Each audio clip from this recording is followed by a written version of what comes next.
Hello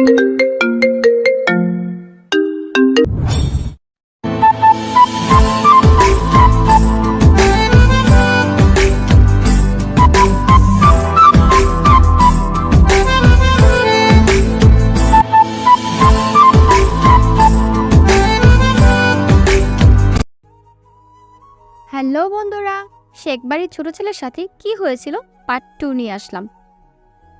পরন্ত বিকেলের আলোয় লেকের পানি চিকচিক করছে, কিন্তু রেহানের চোখে তখনও রাজ্যের অন্ধকার। মায়ের সেই সরল উক্তি, আমি থাকলে হয়তো শুধু ওর কাজের বোঝাই বাড়াতাম, তার বুকের ভেতরটায় একটা স্থায়ী ক্ষত তৈরি করে দিয়েছে। যে মানুষটা নিজের অপমানকে অন্যের সুবিধা হিসেবে দেখছে, তার সরলের কাছে পৃথিবীর সমস্ত জ্ঞান, সমস্ত আভিযোগ তো কতটাই না তুচ্ছ। রেহান লেকের পানির দিকে তাকিয়েছিল, কিন্তু কিছুই দেখছিল না। তার মন জুড়ে ছিল শুধু এক রাশ শূন্যতা আর তার বড় ভাইয়ের প্রতি এক তীব্র অভিমান। এই ভারী বিষণ্ণ নীরবতাটা ভাঙল মায়ের কণ্ঠস্বরে। ওই দেখ, আইসক্রিম। আমেরা বেগম ছোট শিশুর মতো উচ্ছ্বাস নিয়ে বললেন। রেহান ঘাড় ফিরিয়ে দেখল, কিছুটা দূরে একজন লোক একটা পুরনো আমলের বক্স করে পাইপ আইসক্রিম বিক্রি করছে। কাঁধে বক্স, হাতে একটা ছোট্ট পিতলের ঘণ্টা, টং টাং শব্দে নিজের অস্তিত্ব জানান দিচ্ছে। দৃশ্যটা রেহানকে এক ঝটকায় তার শৈশবে ফিরিয়ে নিয়ে গেল। খাবে নাকি মা? রেহান জিজ্ঞেস করল। তার গলার স্বর তখনও ভারী। আমিনা বেগম একটু ইতস্তত করলেন, তারপর লাজুক হেসে নিজের শাড়ির আঁচলে গিট খুলতে খুলতে বললেন, আমার কাছে তো ভাঙতি টাকা নেই, তোর কাছে 5 টাকা হবে বাবা? 5 টাকা? রেহানের মনে হলো কেউ তার বুকে হাতুড়ি দিয়ে আঘাত করছে।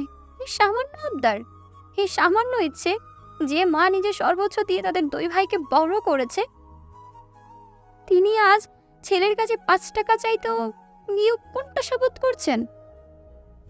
রেহান কোনো কথা না বলে উঠে দাঁড়ালো। আইসক্রিমওয়ালার দিকে এগিয়ে গিয়ে পকেট থেকে 10 টাকার একটা নোট বের করে দিল। আইসক্রিমওয়ালা দুটো লাল রঙের পাইপ আইসক্রিম তার হাতে ধরিয়ে দিল।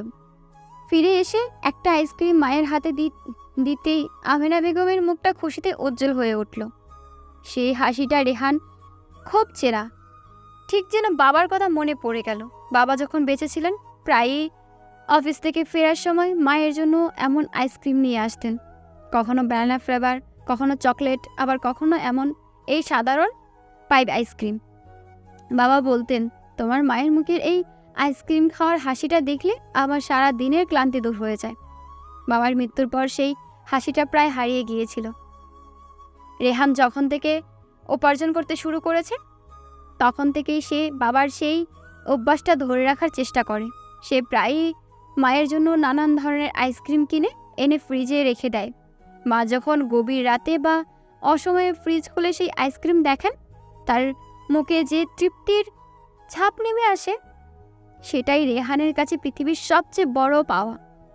আমেনা বেগম পরম আয়েসে বেঞ্চে বসে আইসক্রিমে কামড় দিলেন। লেকের ধারে পরন্ত বিকেলে নরম আলোয় তার মুখটা অপরাবৃত্তিক দেখাচ্ছিল। তিনি চোখ বন্ধ করে স্বাদটা উপভোগ করতে করতে বললেন, আহ কি মজা! তোর বাবা ঠিক এমন আইসক্রিম আনতো।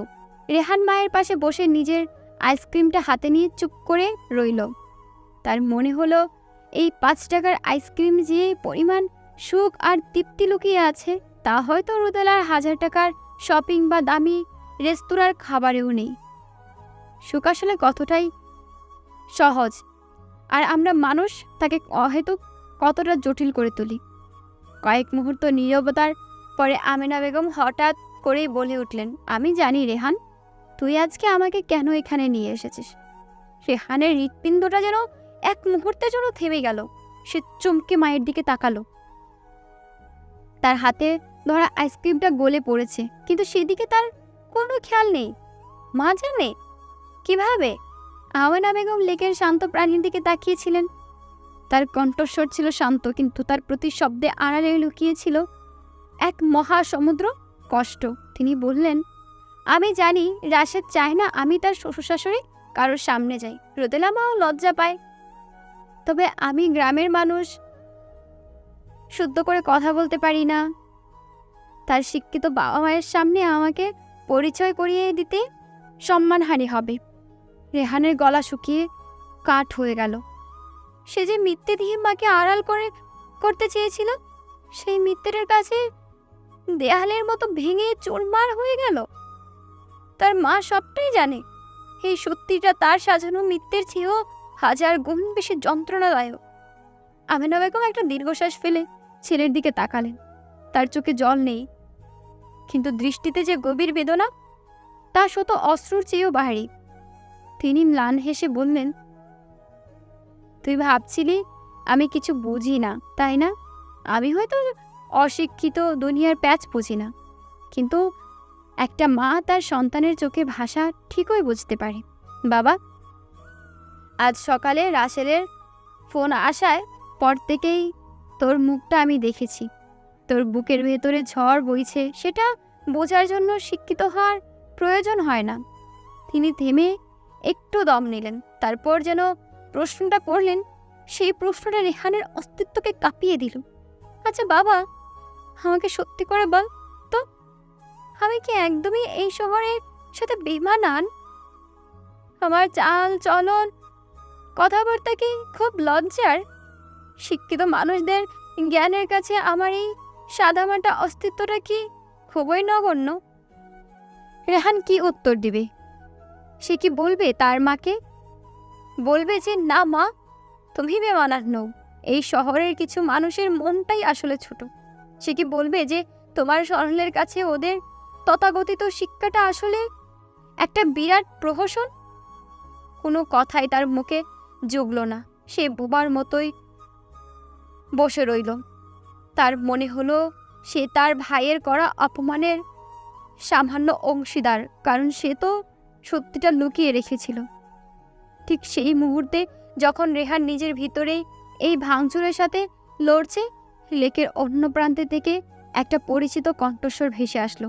রেহান, তুমি এখানে? তোমার না অফিসে জরুরি কাজ ছিল? রেহান চমকে ঘাড় ফেরায়। লেকের ওপাশে রাস্তা ধরে দ্রুত পায়ে এদিকেই এগিয়ে আসছে স্নিগ্ধা। তার পরনে জিন্স টপস, কাঁধে ঝুলানো ব্যাগ, চোখে মুখে রাজ্যের বিস্ময়। স্নিগ্ধা রেহানের প্রেমিকা। গত 2 বছর ধরে তাদের সম্পর্ক। আজ সকালেই রেহান তাকে ফোন করে দেখা করার কথা বাতিল করেছিল। কারণ হিসেবে বলেছিল অফিসে বসের সাথে জরুরি মিটিং আছে, ফিরতে অনেক রাত হবে। স্নিগ্ধা প্রায় ছুটে এসে রেহানের সামনে দাঁড়ালো। তার দৃষ্টি একবার রেহানের বিভ্রান্ত মুখের দিকে, আর একবার পাশে থাকা আমেনা বেগমের দিকে স্থির হলো। তার চোখে স্পষ্ট অবিশ্বাস আর অভিযোগ। আমি তোমাকে কতবার ফোন দিলাম, ধরনি, মেসেজেরও রিপ্লাই করনি, বললে অফিসে ভীষণ চাপ, আর তুমি এখানে আন্টিকে নিয়ে আইসক্রিম খাচ্ছ? স্নিগ্ধার কণ্ঠে অভিমানের চেয়েও বেশি ছিল সন্দেহের সুর। রেহান পুরোপুরি বাকরুদ্ধ হয়ে গেল। একপাশে মায়ের করা সেই ভয়ঙ্কর প্রশ্নগুলো, যার কোনো জবাব তার কাছে নেই। অপর পাশে প্রেমিকার অবিশ্বাস ভরা চোখ, যার কাছে সে মাত্রই একটা নির্লজ্জা মিথ্যেবাদী হিসেবে প্রমাণিত হলো। সে বুঝতে পারছিল না কোন দিকটা সামলাবে, মায়ের অপমানের ক্ষত নাকি নিজের সম্পর্কের এই জটিলতা। আমেনা বেগম একবার ছেলের ফ্যাকাশে মুখের দিকে, আরও একবার স্নিগ্ধার দিকে তাকালেন। পরিস্থিতিটা হয়তো তিনি পুরোপুরি বুঝলেন না, কিন্তু এতটুকু আঁচ করতে পারলেন যে তার জন্য তার ছোট ছেলেটার কঠিন পরীক্ষার সম্মুখীন হয়েছে। রেহান অসহায়ভাবে তাকিয়ে রইল। লেকের শান্ত জল, পরন্ত বিকেলের স্নিগ্ধার আলো, মায়ের হাতে গলে যাওয়া আইসক্রিম আর স্নিগ্ধার তীক্ষ্ণ প্রশ্ন, সবকিছু মিশিয়ে একটা অদ্ভুত বাস্তব দৃশ্য তৈরি হয়েছে। সে এখন কোন মিথ্যের আশ্রয় নেবে, কোন সত্য প্রকাশ করবে? তার মনে হলো সে যেন এক চোরাবাড়িতে আটকে গেছে, যেখান থেকে বের হওয়ার কোনো পথ নেই। হ্যালো বন্ধুরা, শেখবাড়ির ছোট ছেলে গল্পটা তোমাদের কেমন লেগেছে? হ্যাঁ, পার্ট 2 পেতে কমেন্ট করতে ভুলবে না, আর চ্যানেলটি সাবস্ক্রাইব করে দিবেন। ধন্যবাদ।